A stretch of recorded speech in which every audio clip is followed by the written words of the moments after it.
Hello, everybody. I'm going to be introducing today's seminar, but I'm just waiting a couple of seconds whilst people are still entering the room.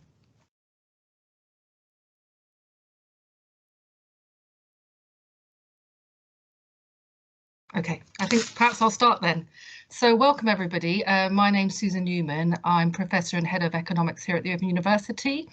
And I'm really pleased to be introducing today's seminar, which is jointly organised by IKD and the Economics Department. So it's part of the programme of each of these seminar series, and I'll put some information about that into the chat after I finish this introduction.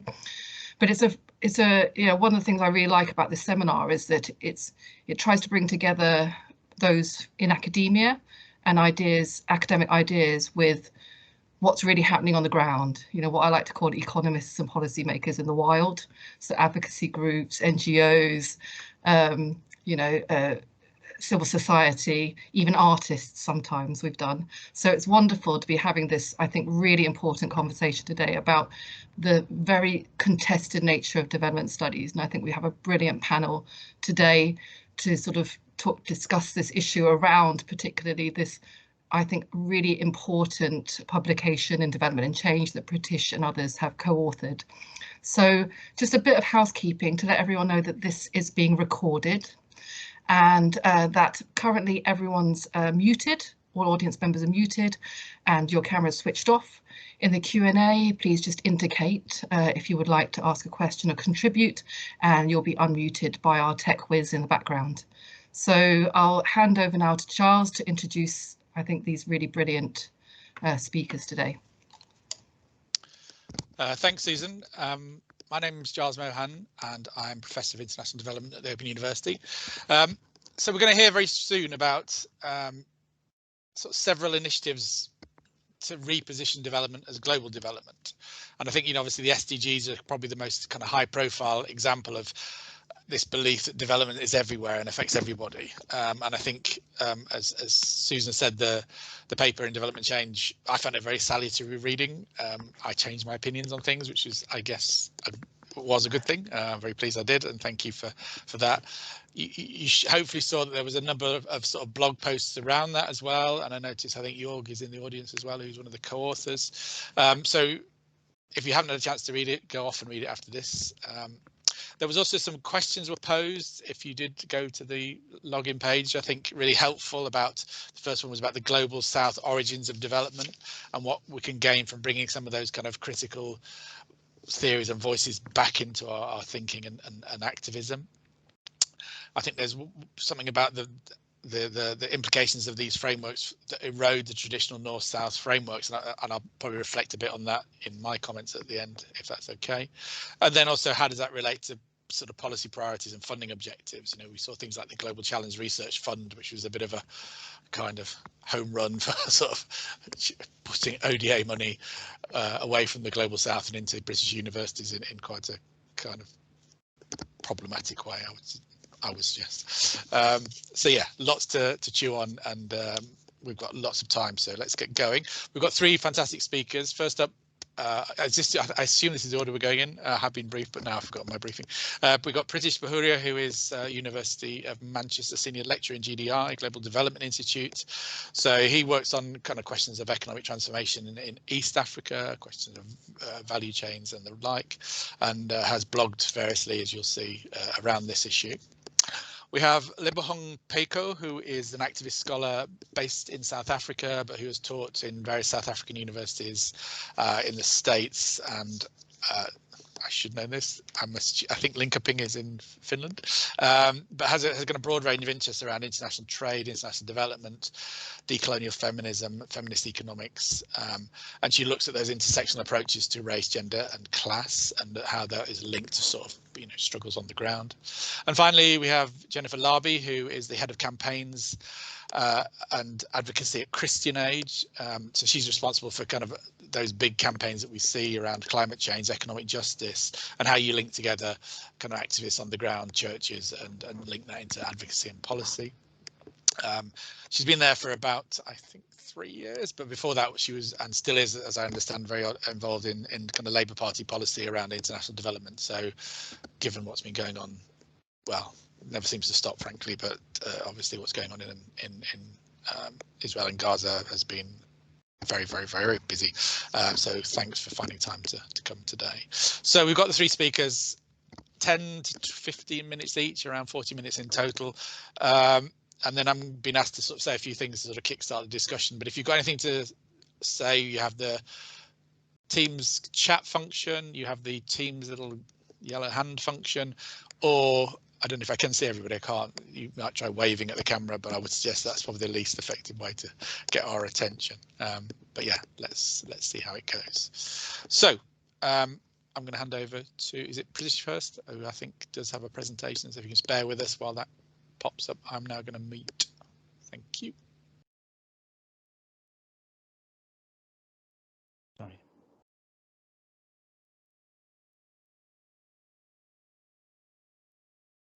Sorry. We did this earlier. Okay.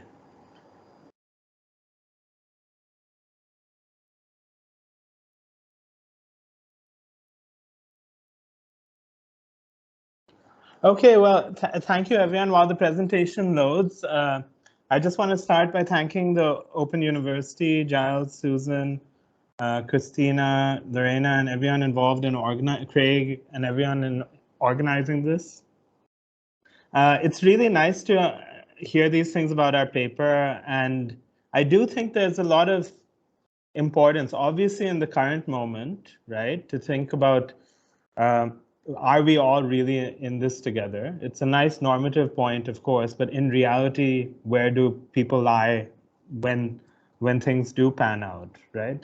Are these north-south divisions really that important? Or truly speaking, like the SDGs say, like many people who propose global development say, should we all be in this together, right? And this is something I'm going to try and discuss a bit today. This is based on a paper where my colleague Lebohang Pheko, who is also speaking alongside me at this event, but Jorg Wiegrath, I think, who's in the audience, and Ben Radley also in the audience, Christina Lascaridis, and Sarah Stevano wrote. It was really a collective project over 3 years. I think I definitely learned a lot during the process, but I think one of our main points is something that Giles alluded to. It's that our frustration with this in a way was that the global South origin story of development has largely been missing from all these debates of how development studies should be refashioned, how development practice should be refashioned, and also an understanding and a centering of capitalism within it and global political adverse hierarchies within global South economies are integrated into. So I'll discuss this a little bit as we go forward. So our argument is really to recenter the global South and to use global South theories and lenses to better understand the world economy and the majority world. Just to start with, to give you a bit of background about the paper, I think it's important to identify I think everyone who works in development to some degree, what unites us is a kind of progressive interdisciplinary tradition, at least in terms of the academic side, of course. But even in terms of the practice side, there's a commitment to addressing a certain idea of development, to ensuring and enhancing certain kinds of improvements in quality of life. But of course, what separates us is what is the status of inequalities globally and nationally, and that is basically the basis for a lot of the questions around global and international development. And also, what is the key issue of development? Whether you believe that structural transformation is a pathway to economic emancipation and political emancipation, or whether growth or health and education, etc., would suffice, right? And also what separates us crucially is how to solve these problems, the different intellectual traditions, and also who should be solving those problems and who should be funding how to solve those problems. And at the heart of all of this is a kind of discomfort which everyone should feel about development, right? Because it is associated with colonialism.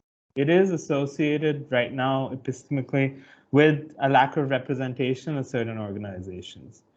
But it's also, of course, also associated with the inevitable inequality and at least coercion or violence that comes with capitalist development. And most existing global south development is capitalist development in some kind of way as well. So what I'll do today is talk about the rise of the global development consensus. I'll talk a little bit about why it's gathered so much steam because it scapegoats a certain vision of development, and it ignores southern origin stories of development and capitalism. And then I'll talk about the implications of this, particularly that it edges out pluralist economics, but it co-opts critical currents against development to basically maintain the same paradigm. What is the global development consensus? Basically, it's to get rid of the north-south divide, which I think many people can agree with normatively for many reasons. But I'll talk about why that may still be relevant. And I think we continuously see why that may still be relevant as well. It is also the claim that all policy should be applied everywhere, right? And which is a very strange kind of argument, because for years the World Bank has been critiqued for having a one-size-fits-all arguments, policies. It does also implicitly argue that the differences between contexts matters very little. And it is based empirically, at least according to one or two papers, that the South has caught up with the West. Of course, this is not supported by facts and it has been heavily criticized, but of course, it still carries on this narrative, very problematically, and it's not very clear to me why.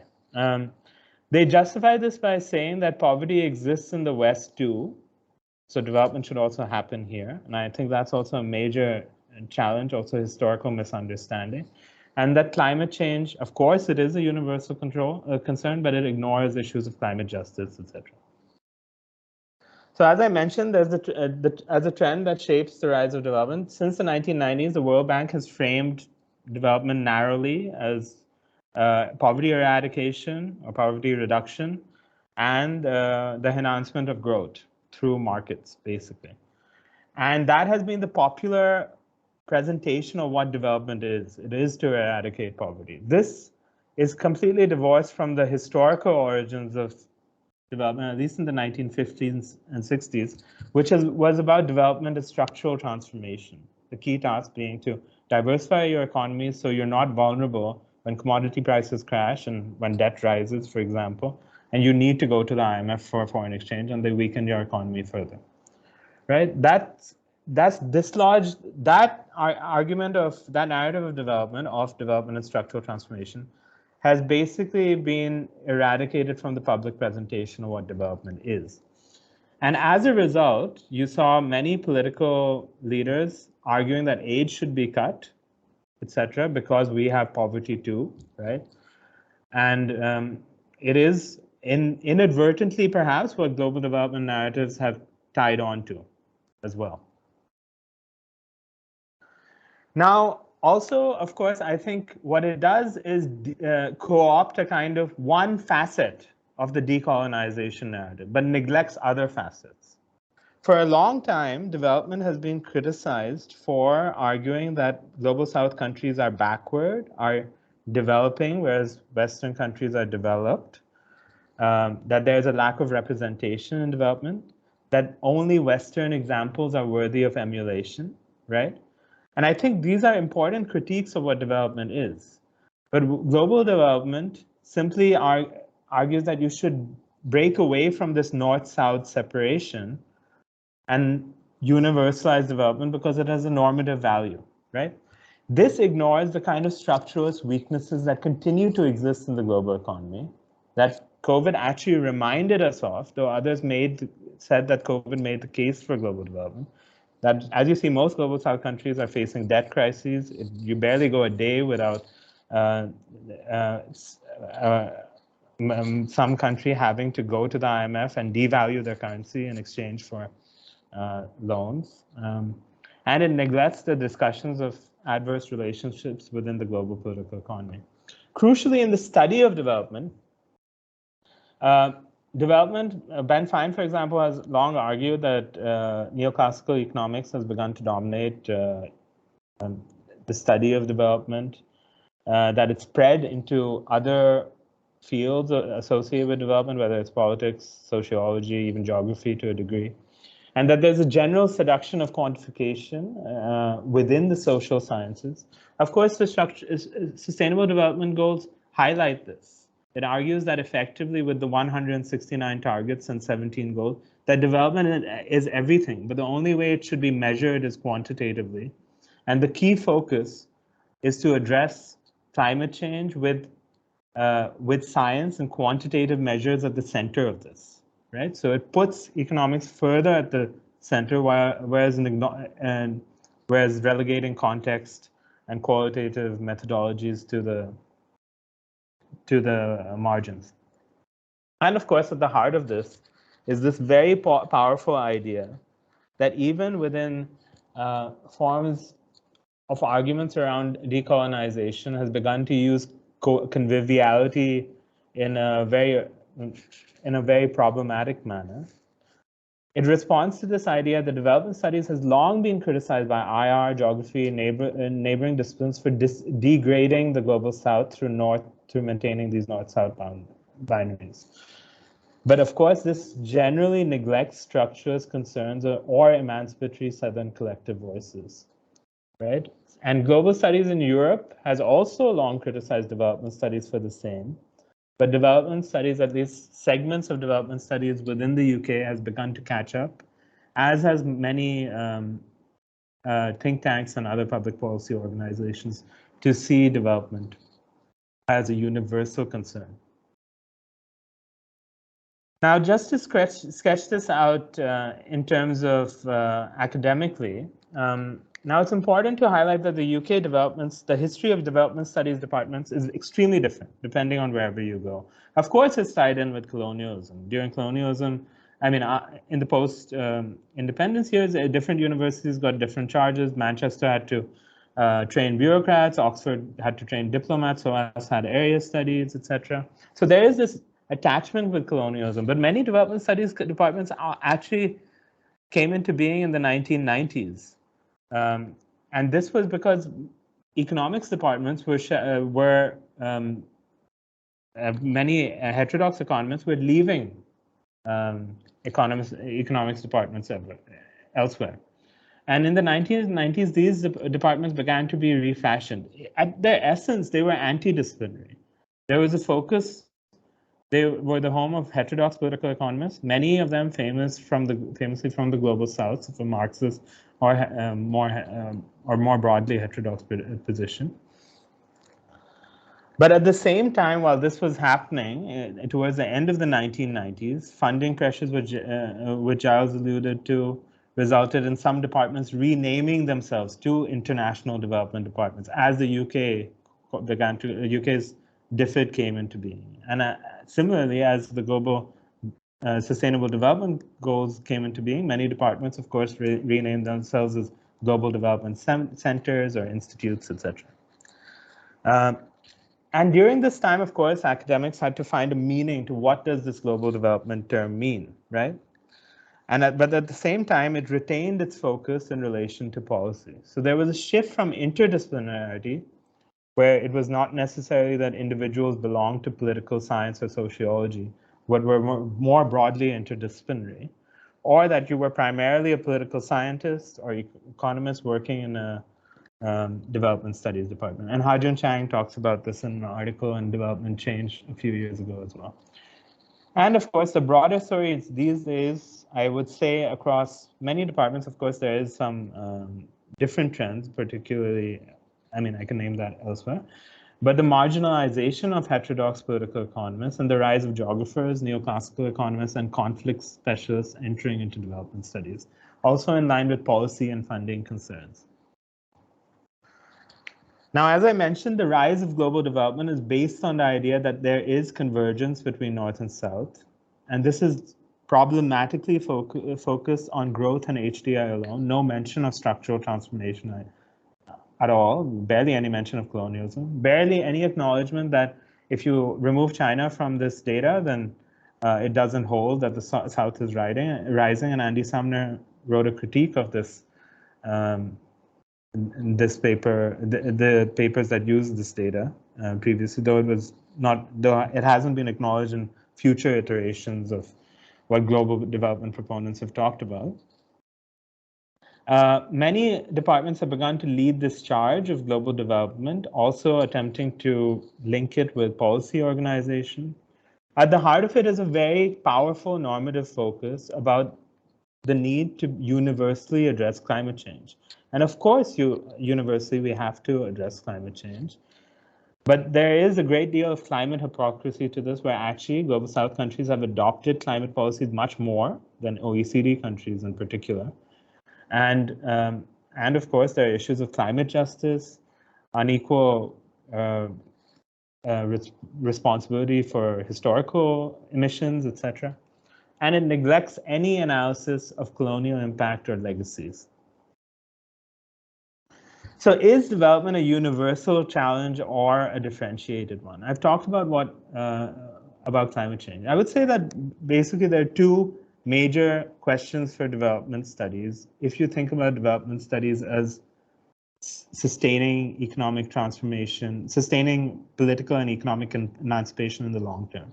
One continues to be to diversify your economies and achieve and sustain structural transformation.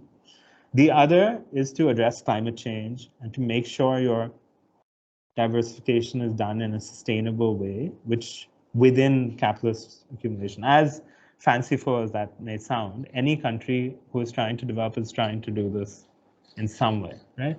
But the truth of this is that less than 10 countries have achieved structural transformation since the 1960s in Asia, Africa, and Latin America, according to Robert Wade, for example. Giles, do I have a certain amount of time left? Sorry. You're kind of pushing the edge Over. right now. If you just to give others time to speak, actually, that's it. Yeah, sorry. So so I think I've actually touched on most of what I wanted to say. And I guess crucially, what I just wanted to highlight is all traditional narratives of development are closely associated with one origin story. That is development being associated with Truman's speech in 1945 and 1949. And it erases the Southern history of development, where global South countries, post-independence leaders at Bandung, heterodox economists like Thandika Makandawere, etc., have long acknowledged the inequities associated with capitalism, but kept structural transformation at the center of it. I think I can leave there then, maybe, and then I'll move on. Thanks. Thanks, Pritish. I'm sure the discussion you're going to have a chance variously to come back to a lot of this stuff, which is great. Thank you so much. Is next up, we have Lebohang. That's okay. And if you could just mute yourself. Sure. Okay, thanks. Take it away. Thanks. Let me just put on my timer. Right. So thanks a lot, and thanks, Pritish, for really setting the scene really well, which means that cuts my presentation by about half. I just want to really dwell a bit on some of the tangential issues that you already spoke about. So the epoch of time and global development as a starting point is only about 150 years old. And I think one of the fundamental issues is the understanding that this era of humanity is quite recent. So the colonial era, the colonial construct, the epoch during which there has been the enslavement of African people to other worlds took place over about 400 years. And what this has done is that it has influenced and deeply centered everything, all of our understanding, our ontologies, our epistemic knowledge of who we are and who we're not, particularly globally, but particularly as African people and in the majority world or the global South, whichever we prefer. It has then centered these traumatic events and these traumatic epochs as our complete being, as the essence of everything that we're about. And I think for quite a while, several African scholars have been progressively arguing for the decolonization of development, which is a difficult order because the understanding and the study of development studies in and of themselves are also immersed in deeply racist and racialized assumptions about who is and who is not, about subjects and objects, steeped also in anthropological, biological, voyeuristic approaches to studying the other and peripheralizing the other. So even the notion of development studies in and of itself is deeply problematic and rather contaminated by a colonial frame. Be that as it may, there's also been attempts to then indigenize development practice, notwithstanding the writers and the problematics that I've mentioned, to move it away from this Euro-American, Eurocentric, northern, more minority world discourse, which really is very othering, very offensive in some respects, and really depicts African people and non-white people as the objects of Western largesse rather than the subjects and the center of autonomous sovereign personhood, autonomous sovereign governance, and with the capacity to live other worlds and other lives which are not just replications of Western approaches. And people like my former colleague Sabelo Ndlovu Gajeni have mentioned this quite significantly, and others like Walter Minolo. I also think that this is an important moment to also deal with the notion of decoloniality as it is a colonial matrix of power, and how then this also encourages what people like Gacheni have talked about, you know, this epistemic disobedience, right? And the idea that about who is constructing knowledge, when it is being constructed, the context of this construction, and the why.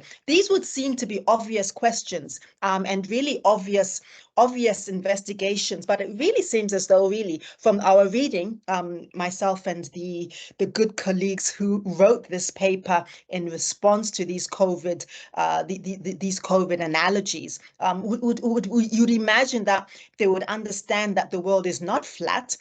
They'd understand that the world is not homogeneous. Is not built on homogeneous forms of being and humanity, but they seem to lack this. And there's also a quite disingenuity in this, which says that the COVID-19 pandemic was some sort of zero reset button, which means that everybody goes back to, you know,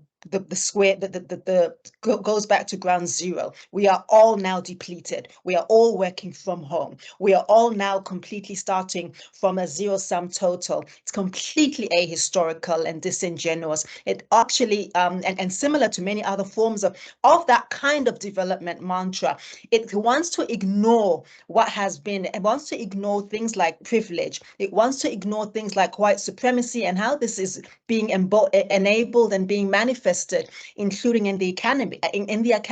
It also wants to ignore that these white supremacist and heteropatriarchal normative inclinations then are used to then influence and to perhaps give credence to international policy. For example, international governance, how elections are run, how human rights are constructed, with a completely ahistorical understanding of how human rights as we understand them neoclassically even came to be, remembering that human rights as we understand them today were actually formed by a few colonizing countries, which felt that the rest of the world were basically two-thirds of human, were two-thirds human or not quite human. And now to then begin to use this to normalize and centralize ways of practice, ways of conflict resolution, ways of education, ways of understanding science, biology, ways of understanding anthropology,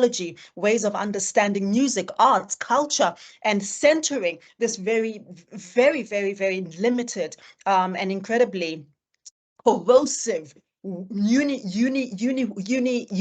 way of viewing the world is really problematic. And the other piece of this is that it fails to speak to the idea that coloniality is it's about the hierarchization of humanity, right? And it says historically placed non-white people as having a lower ontological density than Europeans and Americans, as I've just said. And this, of course, has then led to certain justifications of social inequity and how they occur and manifest, for example, in the World Trade Organization, how they occur in the IMF. And in Pritesh just spoke about, every other week we're hearing about one country or the other that is going to get a loan. And remember that some of the loan prescripts and the debt conditionalities are incredibly dehumanizing and incredibly punishing. They they cause and they force states to be non-states, basically. They suggest that it's okay for us, it's okay for nations. If you're black and brown, it's okay not to have a hospital close to you. It's okay not to have schools. It's okay to have, you know, a teacher teaching, you know, 100 children at a time in shocking conditions and environments that nobody in London or Oslo or Toronto or Perth would ever think was tolerable. And so these are some of the ways in which the racialization of development practice and development praxis are manifest in the lived outcomes of people of the majority world. It's also worth noting, I hope, that this idea of development and colonial domination are interlinked with one way or the other, and they've been the object of academic debate for a really, really long time. But I think that what we need to do is to view this as basically as an anti-imperial project. Now, I want to just pick up a bit on what Pritesh said, because I think it's a really important and salient point around the historicization of where development studies as an anti-colonial, anti-imperial, anti-racist project begins, including the Bandung Project, and prior to that, including different, you know, Pan-Africanist movements, different anti-imperial movements that were seeing and interfacing with each other across the African continent, across the African diaspora, including the Caribbean. So you'd have figures there like your W.E.B. Du Bois's and so forth, who are already making articulations and naming and framing forms of personhood which are independent from what we would basically call the white gaze over 100 years ago. So the framings of what is now being called development are actually an attempt to erase those sorts of articulations and those anti-imperial philosophies completely whitewash them out of the academy, including whitewashing them out of the, you know, INGOs, development studies, humanitarian organizations and so forth, which are replete with the sort of tropes of do-gooding, you know, white missionary do-gooding and so forth. Let us go and rescue them. I was on a call a few months ago with some very well-meaning colleagues in the UK. Actually, they were in the UK. They're scattered across different parts of Europe. And basically, one of the colleagues there said, "Well, how can we help? How can we help, especially in the subject of decolonizing?" And I was like, "Look, you know, to be really frank, one of the best things you can do is just to step back from yourself and to stop taking up so much space." And this is exactly what development studies does. It takes up so much space, epistemic space. It takes up ontological space. It just takes up so much space. And also the other piece is that when we think around the global north and the global south, those, as well as we are aware, are really contested constructs. And our good colleague Sarah Stevano led us in preparing this brilliant blog, which speaks about the politicization and the peripheralization of why it is we're calling the global north and the global south, the global north and the global south. Why some people, you know, decolonial scholars and decolonial feminist scholars like myself would prefer the majority world is to recenter the non-white world as the most important numerical component of humanity. When we speak about those developing countries or those least developing countries, for example, there's something incredibly minimizing and diminishing about them. It also feeds into those people, right? Those others. And then we see this being reproduced in migration, in the attitudes towards migration. We see it reproduced in the attitudes towards people even in settler colonial constructs, where, and I have to mention Palestine right now, where people who are the autonomous, and as a survivor, as an ongoing survivor of settler apartheid myself, it's impossible not to feel more than passing empathy with what is happening in Palestine. But when we look at the way that this is being reported, for example, there's a huge difference between the way that this is reported versus the way Ukraine is being recorded. Because remember, as somebody said on the BBC, people in Ukraine have blonde hair and blue eyes. They look more like us. And this is what is the kind of dogma that seems to be translated into development practice. I'm looking at my clock. I think I've got a minute left.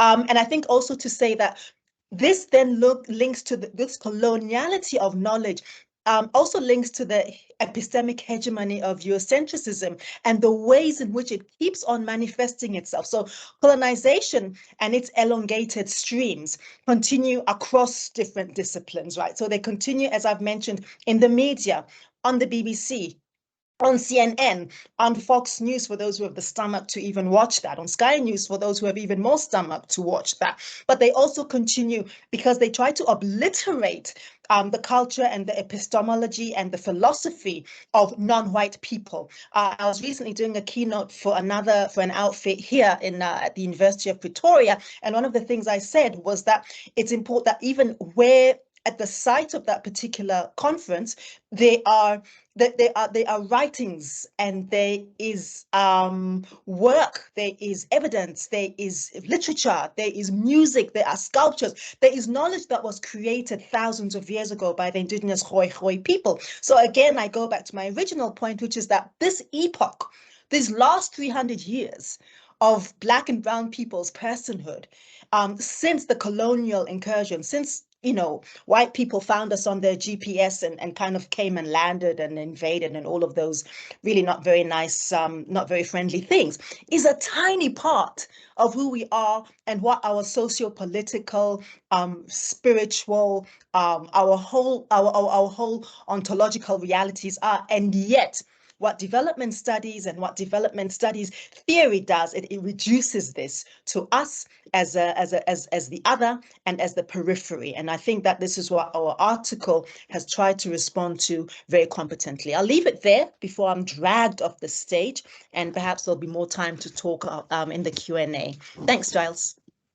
Thanks so much. I won't drag anybody off, but hopefully we've got time. We will have time, so let's keep going. Jennifer, up next. Thank you very much. Thank you.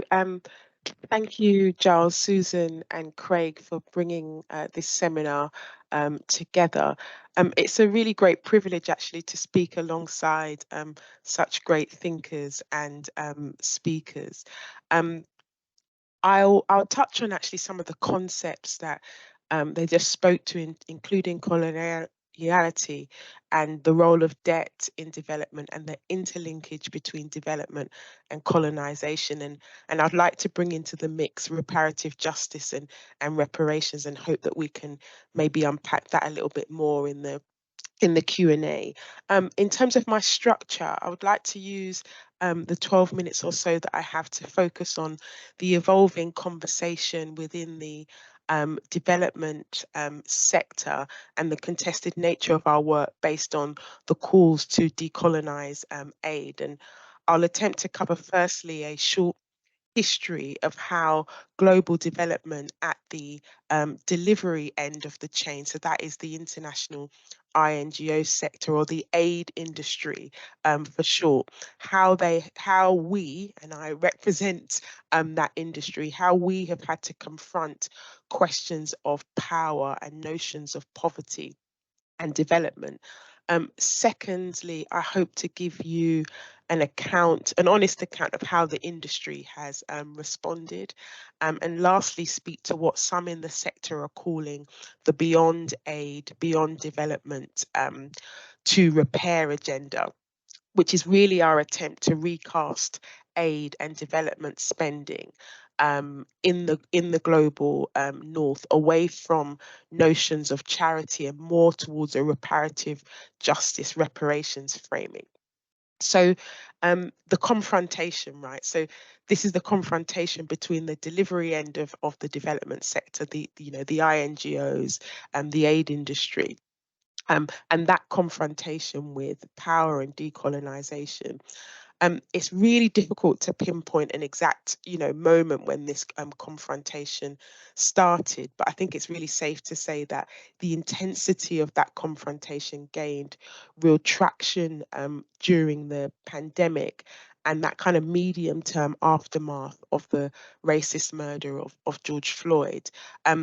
The issues of racism in development were not being raised for the first time, of course. In fact, these conversations have been happening around the world for a long time, often in spaces that were overlooked by many power holders. And George Floyd changed that.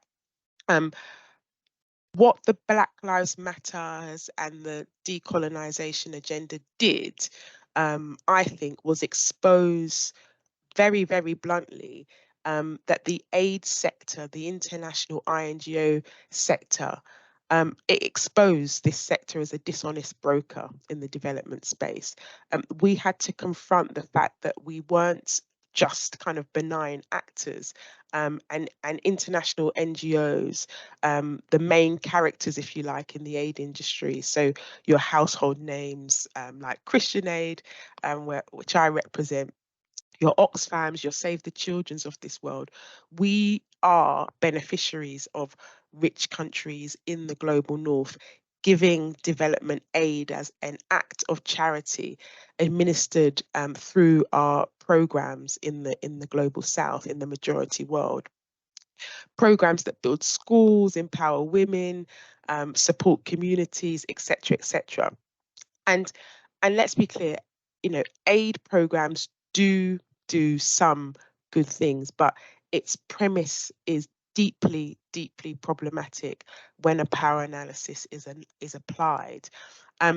More specifically, on the whole, the development aid sector's working assumption has been that global poverty and inequality is some kind of fact of life. Instead of being driven by assumptions and biases and structures that are racist and dehumanize people on the grounds of race, ethnicity, and colour.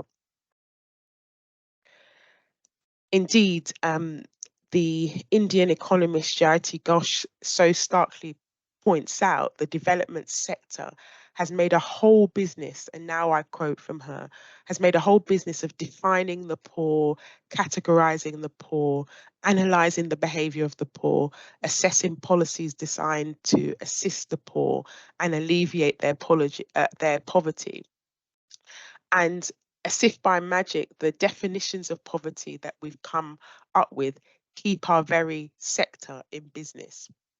And that the giving of aid in and of itself has just done little to address the structures that perpetuate poverty, inequality, and injustice. So all of that has been a really bitter pill for the aid sector to swallow. We've developed our own, you know, systems and epistemology and practice and language and worldview. And the decolonization agenda, as I said, really exposed that and forced us to scrutinize ourselves. So in terms of how the industry, the aid industry has responded, the answer is quite complex, and I won't be able to unpack that in the time that we have, but and that's a lot to do with the fact that the starting point isn't the same across the industry. Some organizations like Christian Aid have accepted before, had a kind of acceptance that the way development aid is delivered is not ethically neutral, technical, or a background issue. And by delivering aid through this existing system with the distinct lack of knowledge from people with lived experiences, that we were and are contributing to this imbalance of power. And once that position was accepted, we started to increase our aid delivery, working directly with local people in the global south, supporting them to deliver development and humanitarian programs. And that was rather than parachuting predominantly white global north based staff. Yet these more kind of localized development programs almost were always accountable still to head offices based you know, in the global north. So that meant decisions and governance and strategy was still sitting in the global north, which meant that even with the best intentions in the world, we were supporting kind of localized aid delivery, but still controlling them in the headquarters in the north.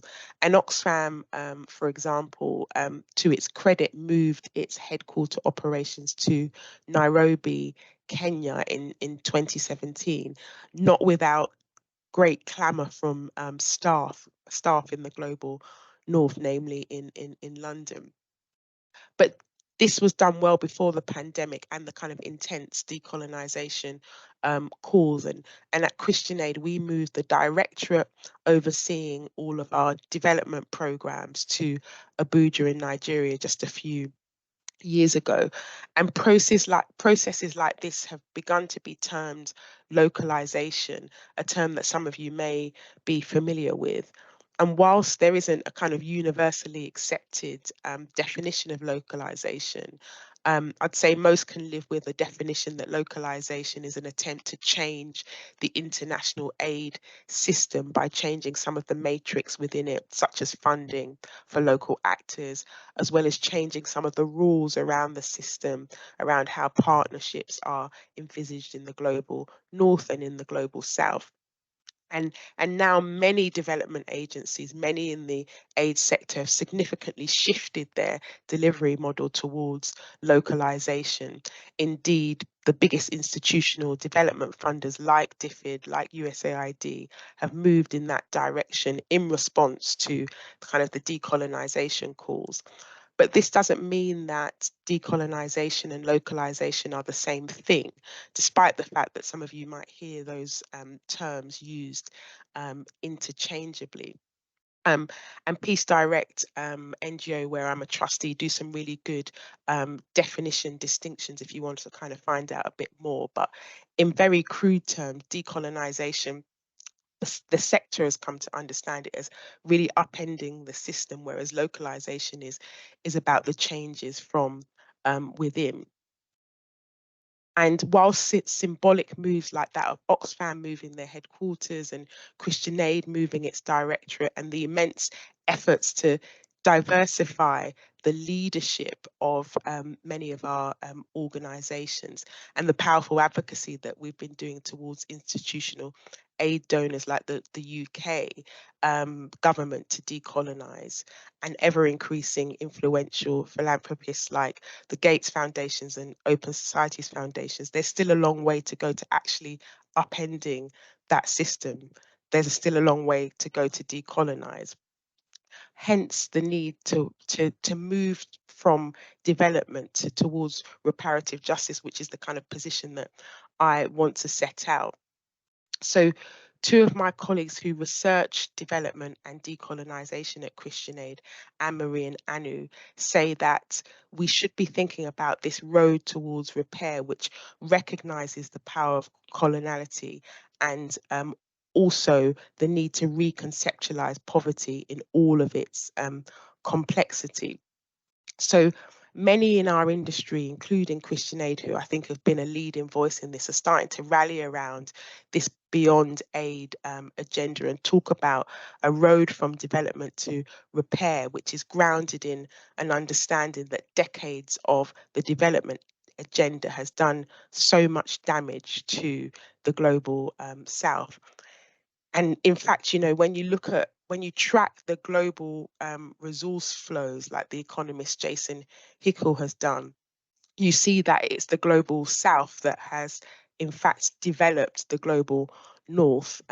Some of his figures are really mind-blowing. So he estimates that 7.5 trillion pounds of wealth Britain extracted from the African continent through the slave trade, which is clearly an understatement when you think about the brain drain and opportunity costs of resources staying on the continent. So rather than development delivery, organisations like Christian Aid are starting to pivot our advocacy towards calling for debt cancellation, with the reminder from Kwame Nkrumah, the first independent leader of Ghana, formerly known as the Gold Coast, that debt has largely acted as a mechanism through which neo-colonialism has continued to be administrated across the African continent. Have I got a minute or so left, Giles? Yeah, I've got 1 minute. Yeah. Great. So our debt cancellation advocacy has been incredibly important.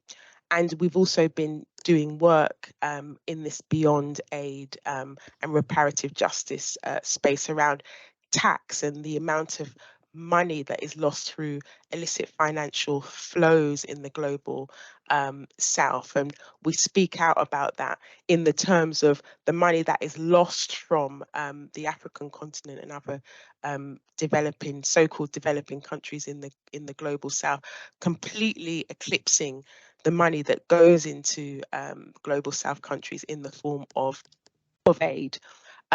So this kind of moving from development to reparative justice and repair is an incredibly critical part of our policy thinking within parts of the sector, but also our development practice. And it is an incredibly fraught and complex journey. But for now, our advocacy on financing the needs of the global South in terms of debt cancellation, tax justice, and wealth taxes in the North transferred back to the South where they first came from is really critical, and really keen to kind of unpack some of that in the Q&A section. So thanks for listening, and I'll close there.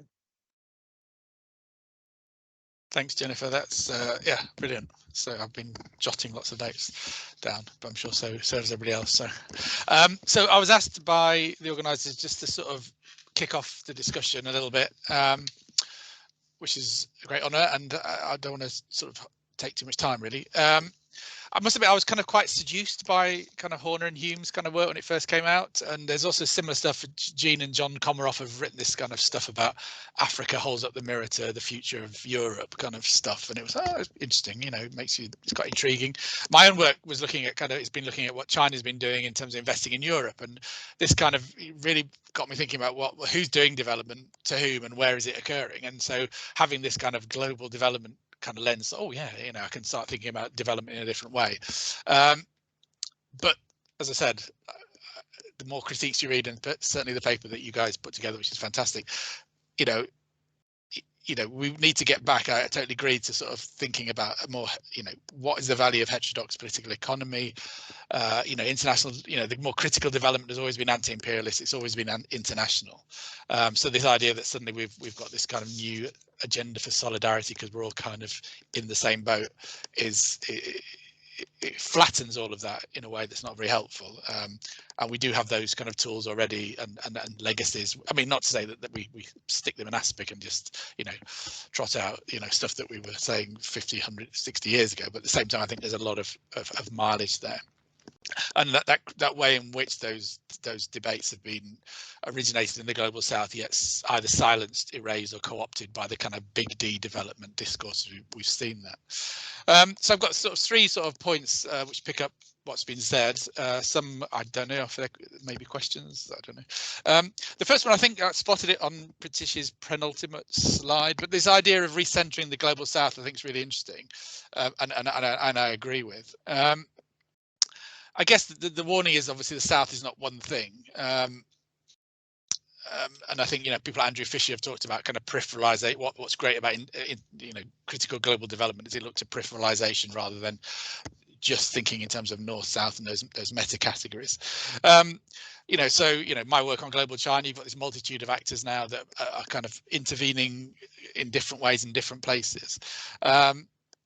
And, you know, we need to deconstruct the idea of China to start with, for example, but we've also got, you know, India, Russia, Turkey, Brazil, Indonesia, various Middle Eastern states who are now kind of global players in development in different ways.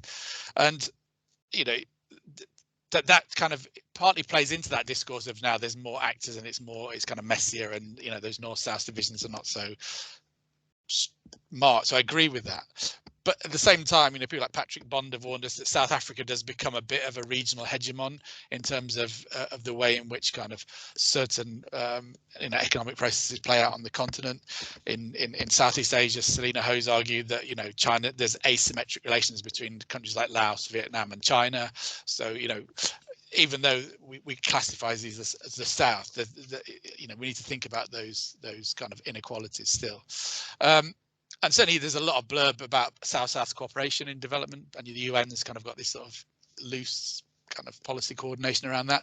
And I think what that erases is exactly what we've been talking about, is there's much more radical forms of South-South solidarity, anti-colonial solidarity in the 1920s, Bandung in the 50s, and yeah, it's become this kind of nice technical thing. Is you know, some people from China go and help some people in Brazil, and they build something. I mean, I'm not knocking it, but it's a very sort of technocratic view of what South-South cooperation is.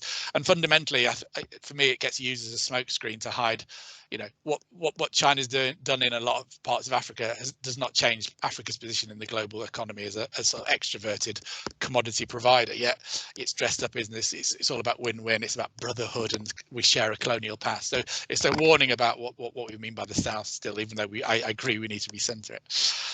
I think the other thing that's come out, the second point that's come out of some of these debates, is that, you know, there's more. I've seen stuff recently, you know, that there's more room for manoeuvre now for countries in the global south and they use this kind of Gramscian idea of the sort of hegemonic interregnum, that, you know, the harsh era of disciplinary neoliberalism's over, and we have a period of incoherence. People like Jack Taggart are talking about, you know, these policy experiments, and there's more room for manoeuvre. And, you know, for example, you know, we've seen in Hungary and Greece, countries turning to China and sort of giving, sorry, it's a British sense, two fingers up to, you know, the EU or the Bretton Woods institution. So, you know, there's that kind of brokerage between big players in a way that might give some room for manoeuvre. But then you've got people like Branko Milanovic and others, and in that collection that Iadi put together on global development, Alfred Sadfio has this very kind of meta argument that says essentially neoliberal policy, financialization has won out. What we're left with is this kind of these culture wars and this kind of embittered kind of targeting of migrants. You know, you know, the economic policy in a sense is beyond debate now, and so I'm somewhat sceptical about this idea that suddenly there's all this room for manoeuvre in the global south. You know, if there is any room for manoeuvre, it's, as far as I can see, it's teeny weeny and not, you know, it's not going to bring around structural transformation. And I think that brings me to the third point, which you touched on, and I'm going to end here, about sort of solidarity. I think, you know, I've just read your colleague Umar Qatari's book with Elisa Klein on global development, and they argue, as Lebohang and Jennifer, I think, particularly argued about, you know, decolonization has to be material. You know, the words take you so far, and, you know, words can be bullshit, frankly, or they can be smokescreens for other stuff. So they argue that, you know, for a much more material agenda for decolonizing around reparations and return of artifacts variously, which I think is very powerful. But they also argue that at times we, and, you know, I'm part of this we, I guess, the sort of northern-based development scholars should vacate that intellectual space. And I think Lebohang described it as stepping back. And I think had a great piece where Kahindi Andrews from Birmingham City University talks about allies, saying, you know, the worst thing you can do on sort of anti-racism, have nice white liberal allies, because actually, you know, it just reinstates that kind of white savior attitude. So I'm very sympathetic to that idea of absenting ourselves, but at the same time, how do you avoid a kind of nihilism and a flattening out, in a sense? So, you know, we all live in a way in different neoliberal institutions, with them, through them, you know, and, you know, for me, that gives us some basis for solidarity. It's not about the Comros, if you take their argument, it's that kind of we're all in it, you know, we're all in the same boat, which is a load of crap.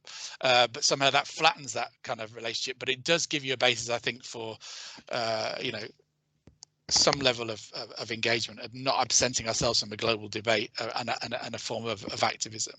And it's those kind of hooks, I guess, that we need to work around a little bit more.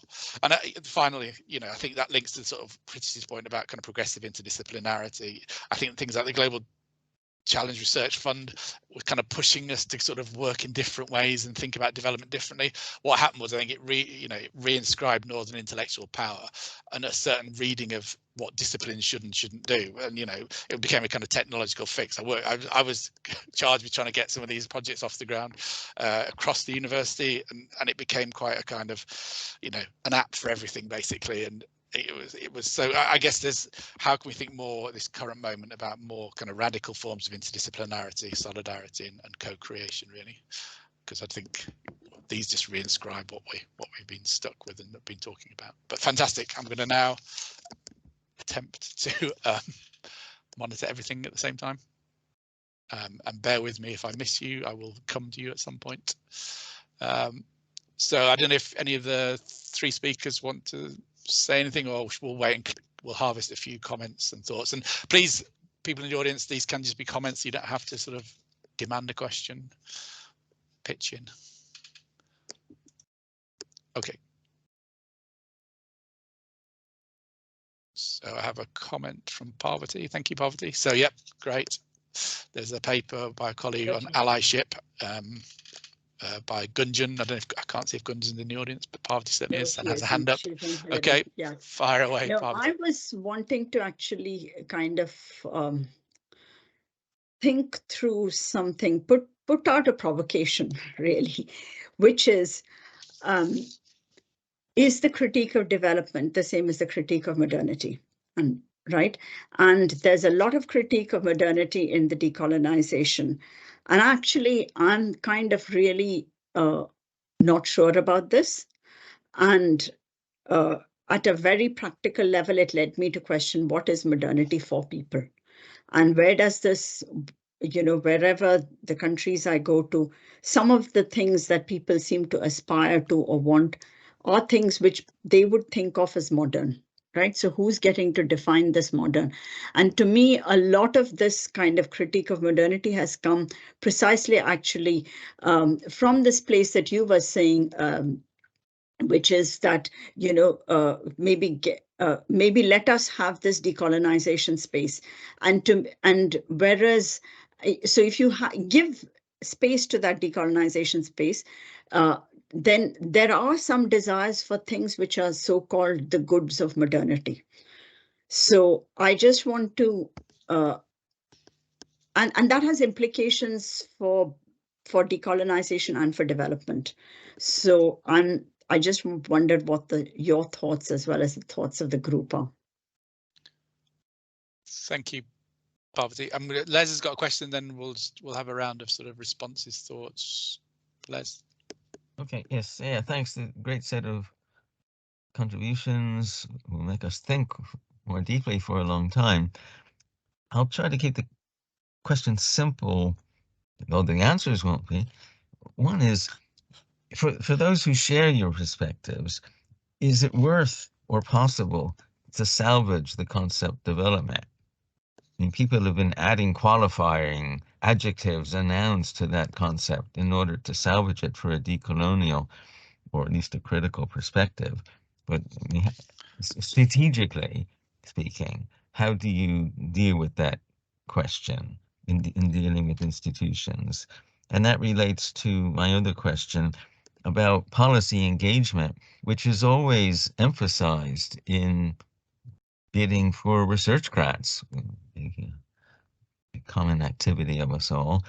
So to demonstrate that we're relevant to policy, we face a dilemma, to put it bluntly, about in what way or to what extent to soften our critical perspective in order to sound relevant to the dominant, well, neo-colonial agenda underlying most development policies, but to sneak in a critical perspective that allows us to do something worthwhile and gives prominence or even gives leadership to our international collaborators in the global south. I mean, that's what I tried to do.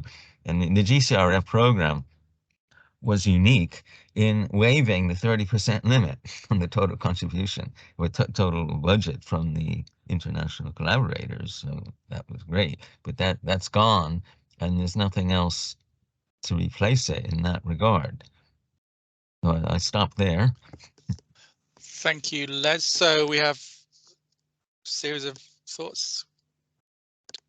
What is modernity?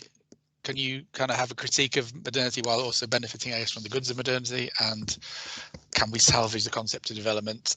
And I guess, how do we play, or should we play, a kind of war of position in terms of development policy and research? Show the right face to the powerful while subverting it at the same time. Don't know who wants to have a crack. I'll jump in. Yeah, if yeah, I may. perfect. Yeah, okay. So I mean, I think the modernity bit is possibly one of the biggest bees in my intellectual bonnet, because it becomes conflated with this, again, this idea of do-goodism. You know, we brought you cars, we brought you safety pins, and thanks to us, you have running hot water.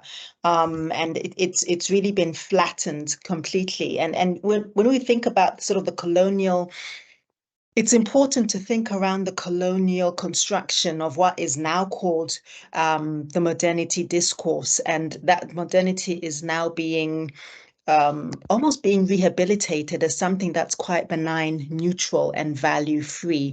And I'd suggest really quite strongly that it really is not. It is actually an attempt to, again, continue to peripheralize and to begin to even fossilize the knowledges and the ontologies that existed before the colonial encounter.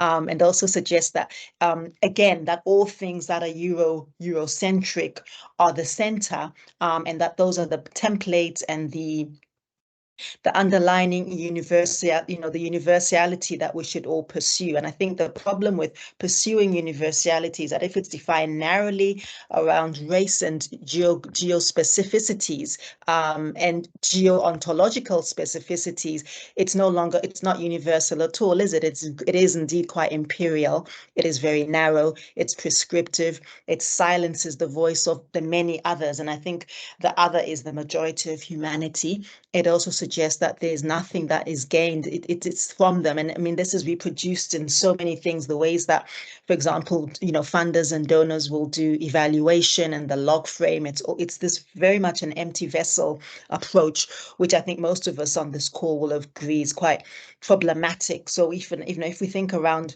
modernity as almost a modernity is not the same as being modern. We're there, and there isn't one way to be modern. In the same way, there isn't one way to be. There isn't one alphabet. There isn't one. There isn't one calendar.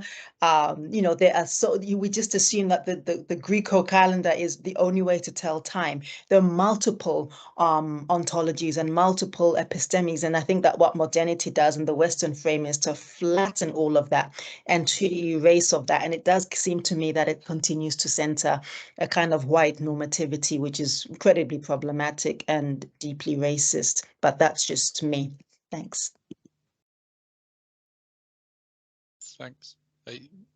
Can I? British? Can I? Yeah. Okay. Yeah, go ahead. Thanks. Sorry, I can see you leaning. I thought that was. Yeah, sure. No, I mean, thanks for all these questions. I think one of the main reasons we wanted to write this paper, of course, it was a critique of the universalization of development at its core, about how it's taken place. But these are the kind of debates we wanted to spark. And we have. I mean, I think we've all presented this in different places. These are the questions we're getting. Isn't the Global South differentiated? Who's in the differentiate? What is a Global South perspective? I can tell you what my Global South perspective. I'm a political economist, right? I'm a structuralist political economist. So for me, I think what's crucial, if you look at it from a Global South perspective, a dependent country perspective, if you see structural transformation as a pathway to political emancipation, basically countries having their own policy space to do what they want, right? And the reason why structural transformation is key to that is, of course, colonialism forced all countries into primary commodity dependence. So since countries didn't produce anything, they needed foreign exchange to import. So when global commodity prices fluctuated, there was no foreign exchange. And then they had to go to the IMF and World Bank, which then pushed market-led reform. This is still happening today. I mean, it's happening right now, right? Like, this is very pertinent, and we've lost this discourse completely. And this was the heart of what many heterodox scholars, Bandung, acknowledged, right? This is the structural weakness of the economy. Now, to say, I agree that there's not one Global South perspective, and every trajectory is not universal. And that's what Lebohang just mentioned as well. And I think that's important to acknowledge. What is universal is the dependencies that come with production, right? So of course, even that is not universal in the sense that some are coffee dependent, cocoa dependent, and who you're dependent on. So it's not just structural transformation, but you also have to diversify your dependencies, right? And I think that is why a Global South perspective is always country specific, but it is, I think the way of looking at it is sort of in common to all countries in this structuralist dependent perspective, right? I mean, I think that's for most structures that's quite common. So, and I think the point, and that relates to the point about regional hegemons, etc. Of course, South Africa may be a hegemon to Botswana, and of course it has deindustrialized Botswana and some other countries a little bit because Botswana was exporting to South Africa to an extent. India has been terrible to its neighbors, obviously, but Rwanda is not structurally dependent to South Africa, for example, right? Like, so it is positional, and it depends on what you're producing, what you're exporting within the global economy.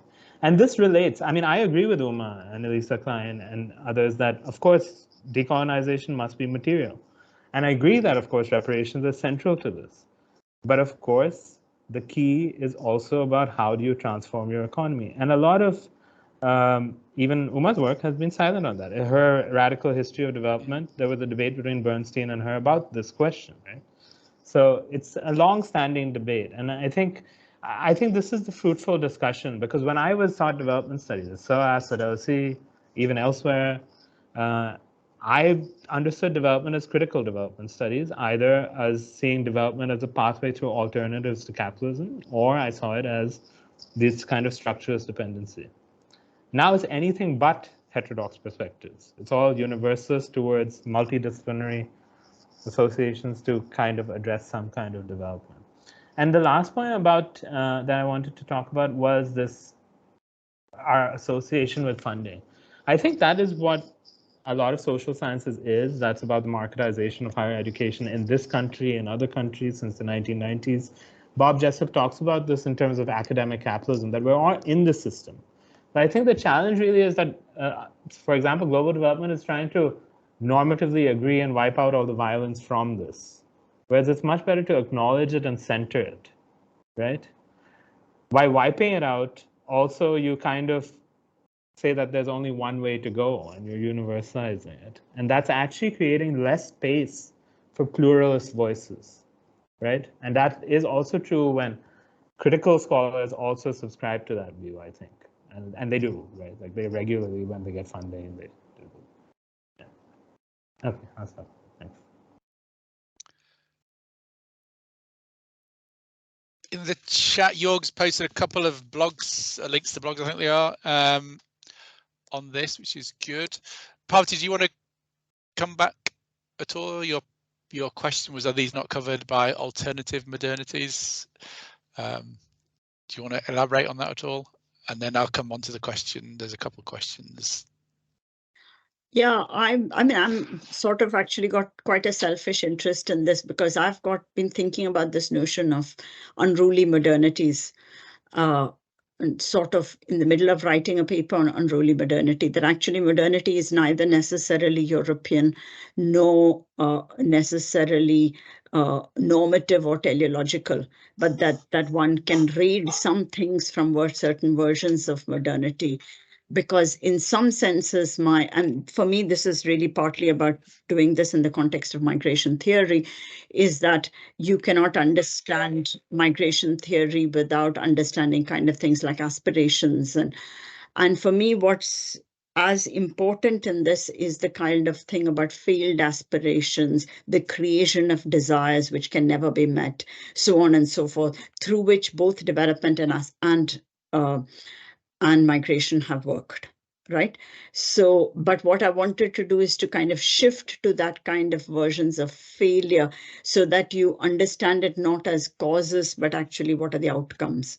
And it is in this context that I was going to use this notion of unruly modernity, but I wanted to pick up hybrid modernities, alternative modernity, and things which have long been around, which I feel have not really been picked up in the decolonization debates, either in development or in migration studies. So I was kind of just testing the water a bit and seeing what an erudite group like this would think. But yeah, I don't want to kind of center this around my problematic, but I'd love to continue the conversation sometime, but if people are interested. Thank you so much.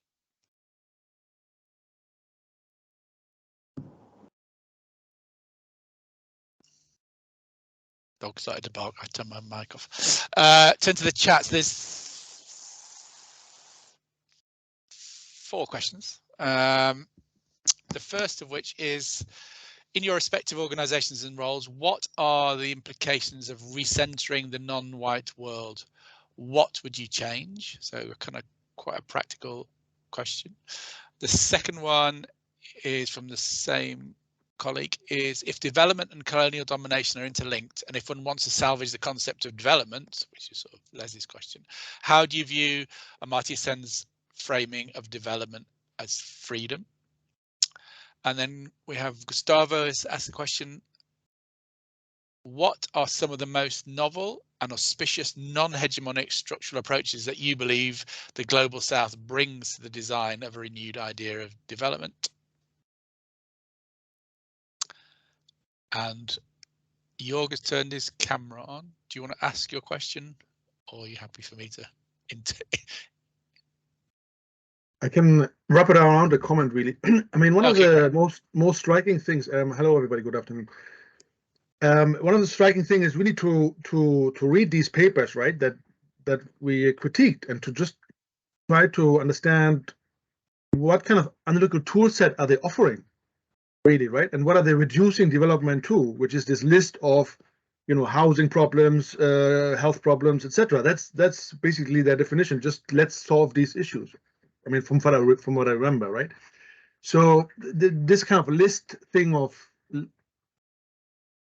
thinking what development is, you just have an endless list of challenges, right? It's this global challenges thing, challenges framing, and that I find striking. So you remove, as colleagues said, you remove the entire struggle for sovereignty, struggle for emancipation, struggle for, at least in degrees, right? Getting rid of subordination. It's always a struggle for in degrees, that you say, you know, like Uganda is doing now, saying to the World Bank, you know, punish us if you want. We are sovereign, you know, on our whatever policies. So, and including debt, etc. So it's a very rich tool set. And I wonder, when you study the political economy of Uganda, do you really need any of this GD tool set?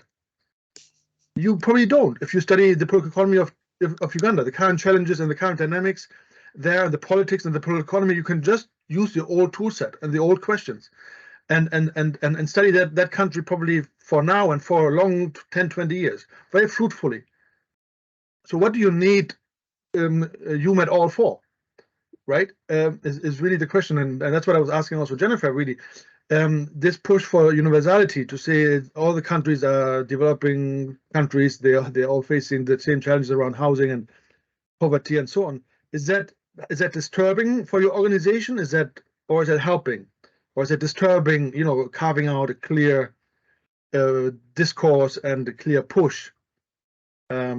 Right. So I just want to bring back this issue of what do colleagues find striking about the offer that the global development teams are putting on the table, really, and how strikingly what we say risky, but also analytically, I think we use the word really useless in some ways, or clumsy, or whatever you want to call it, right? It's a hindrance to see questions of sovereignty, questions of power, questions of capitalism.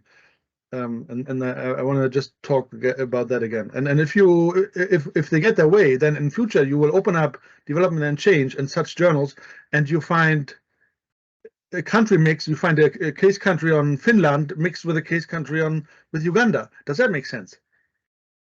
Right. So does that make sense? Right, in terms of coherence and problematique and the rest. Okay, thank you. So that was, I think, obviously a comment aimed at everybody, but Jennifer, your question was about what does it mean for an organisation like Christian Aid in terms of, does it make it life harder, easier, different?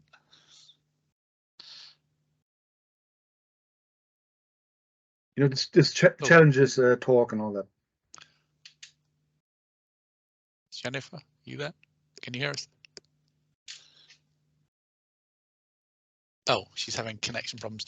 Okay, so we had other questions about, which is not unconnected, I guess, about kind of within your roles and organisations, what would recentering the non-white world, what are the implications of that? What would you change?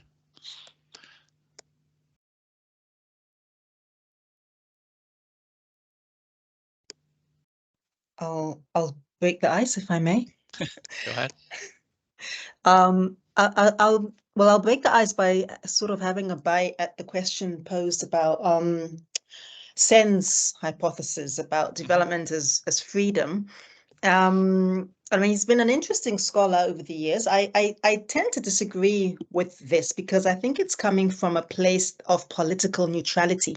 It's coming from a place that also suggests, which is slightly ahistorical as well.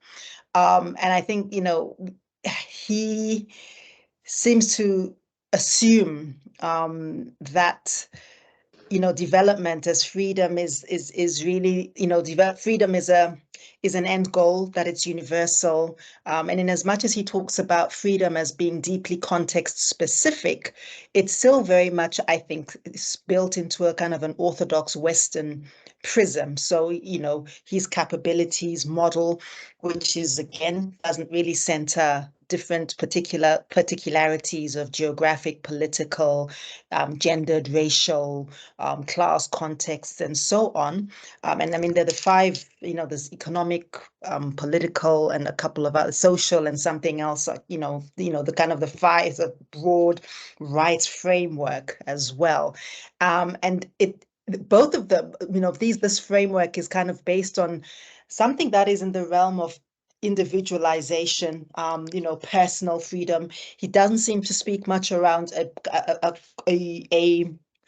communitarian form of doing development and of being, which I think is which I find quite odd and quite worrying, actually, because that's quite a neoliberal, individualistic, rugged, almost a rugged bootstraps with nice laces approach to things, because even the social capabilities are really, you know, talking around the role of the market, you know, and the positive impact that the market forces, you know, the exogenous neoliberal market forces can potentially have on this development and on these freedoms, and these freedoms as a destination rather than a way of being. And I'm not sure about that. And I'll use that to dovetail into the notion of then what would be different if what is different, for example, in the sort of majority world. And I can only speak sort of from my experiences. So I'm standing at the intersection of quite rigorous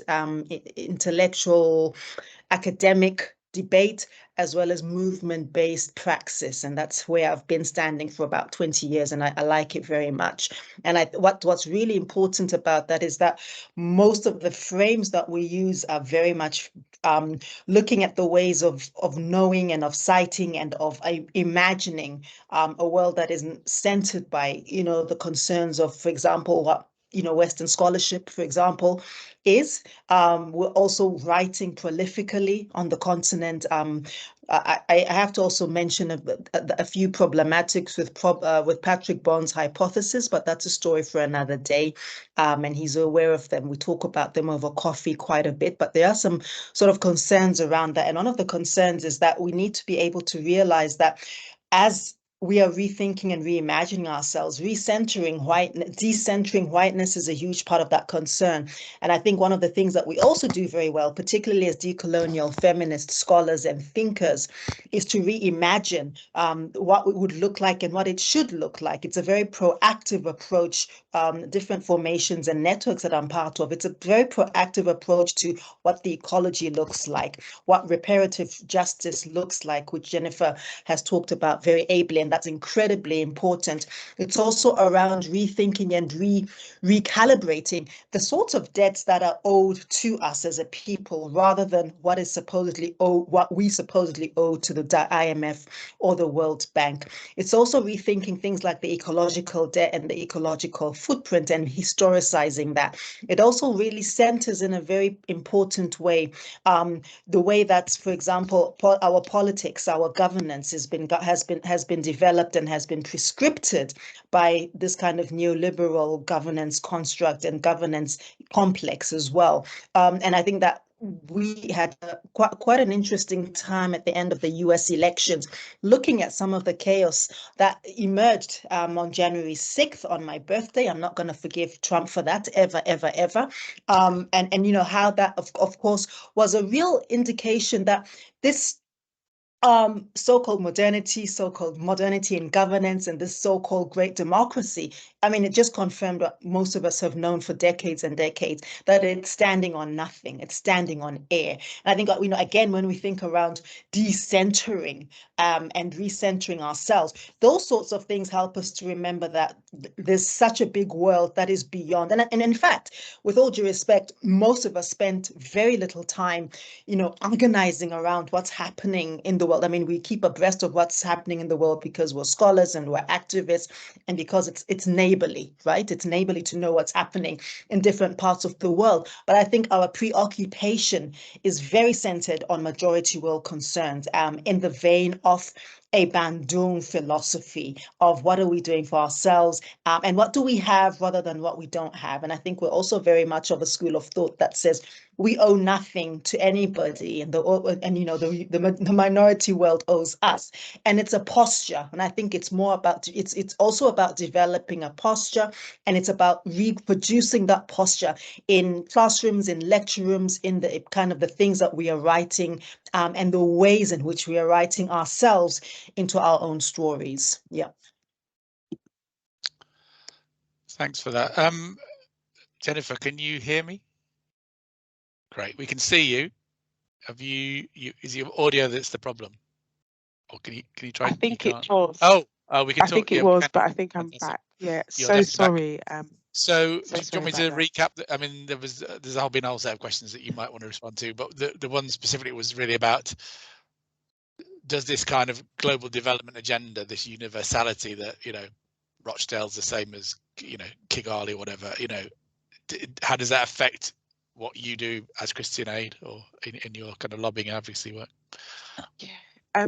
Yeah, it's been a kind of narrative and framework that kind of less progressive kind of opinion in this space in the UK has kind of tried to use to really debunk the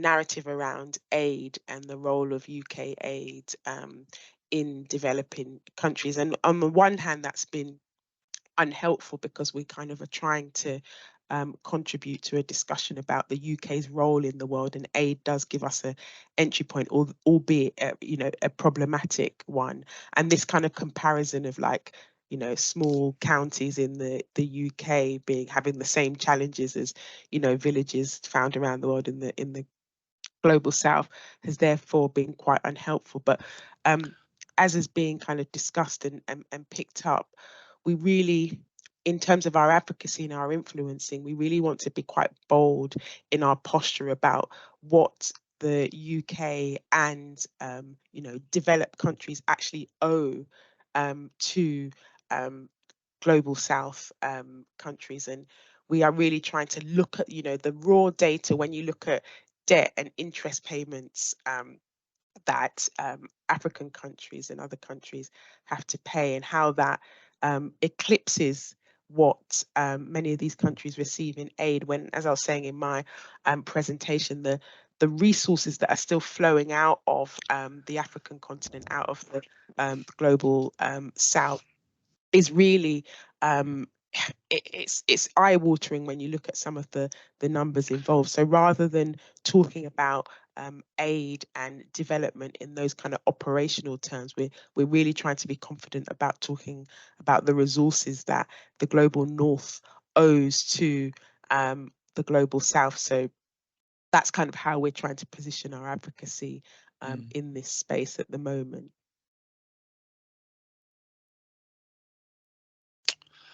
Great, thank you. I think Parvati's sort of fired off a few things, but now has left. I think she's got a meeting. But there we have a post around feminist narratives from the Zapatista movement. Wow, loads of stuff coming in.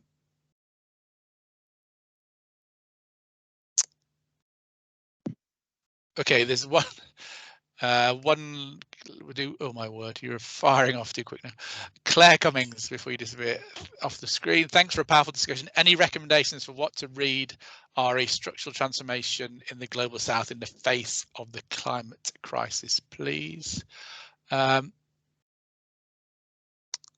Yeah, and thanks, Ben. Sorry, I forgot to mention you as one of the co-authors. If you're still there, nice to sort of see you. Yeah. So we've got Claire Cummings' question about any recommendations. It might be we do that offline if people can't rack their library brains at the moment to think what to read.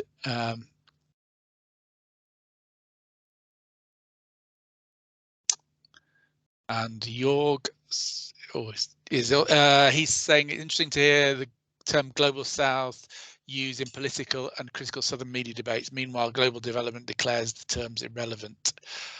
How will this continue? Global development will continue to be there and grow, and then ... Okay, so we've got like a minute left, I think, a couple of minutes. I mean that's a question, but there's this future thing, right? How will this continue now? So the school that we are trying to unpack and try to have a critical dialogue with, collegiality, right? Though we also noticed that they seem not to be present here today. None of the authors of these other papers, you know, there are dozens of authors, right? With one of the papers. So how will this continue now? Will there be a split, or will this now go on, and we will have in 5 years global development journals that have Finland case study next to Uganda case study? What do colleagues think?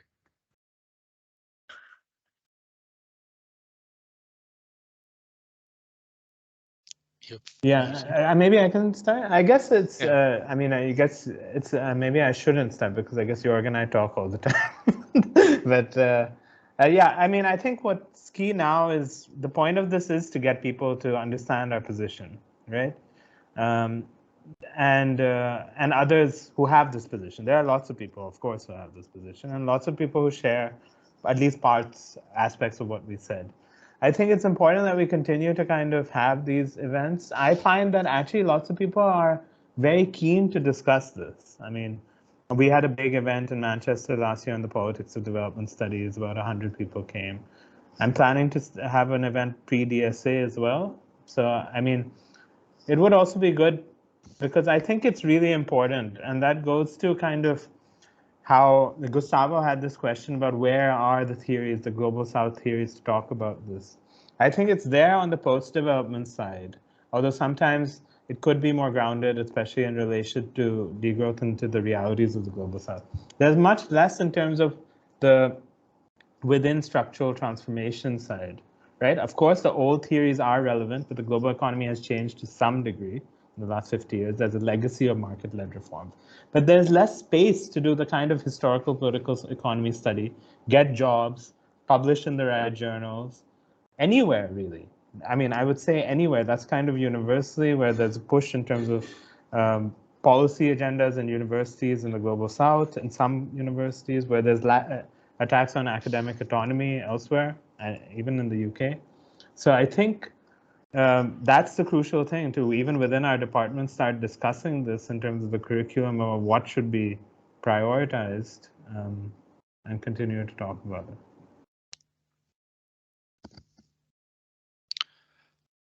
I'm now conscious of time, and as you said, a lot of people are here with far many things as well to worry about. So there's been a nice suggestion. I'm going to speak on Lorena's behalf, but she can speak if she wants. Do you want to speak? We're going to try and host all these people are firing off lots of resources that would be interesting, and we'll try and sort of. Do you want to? Yeah. So I'm trying to collect in the chat box will be saved all these references that the speakers have provided. But if we want, we can collect through Craig kind of a reference list, a reading list that people can access through their own sources, preferably because of the Global South problem. Like we have sometimes a problem of access to those references, but yeah, especially open access journals or anything that is like open access would be highly appreciated for you guys to share. But yeah, thank you very much. And yeah, great points. Thanks, Lorena. Okay, well, unfortunately, we do have to end. Not least I have a meeting with Lorena now. Yeah. But I want to thank those the three speakers and their co-authors who were here. Some had to go. As I said at the beginning, made me think and rethink things, which often you read things and you don't have to rethink things. You kind of like slot them into your kind of, yeah, I know where that one fits. I know where that one fits. This one did kind of trouble me in a good way. So many thanks for that. And yeah, look forward to this sort of ongoing discussion. Yeah, so if we could just somehow, as we do on Teams, thank people. And there will be further seminars, so please do look out for that. Yeah, we put yeah, and please follow us on Twitter at intdev OU. I can put the link on the chat box to get the activities that we run. Is that online? a hand up, Susan? Is that a hand up, Susan? Sorry. No, I'm trying to find the clap button. Oh yeah, I did this earlier. Thank you, everybody. That was a really question. I was clapping. yeah. Fantastic. All right. Well, thanks again, and have good days, everybody. Cheers. Thanks all. Bye bye. Thank you, everybody. Thanks, everyone. Thank Thank you. you. Bye.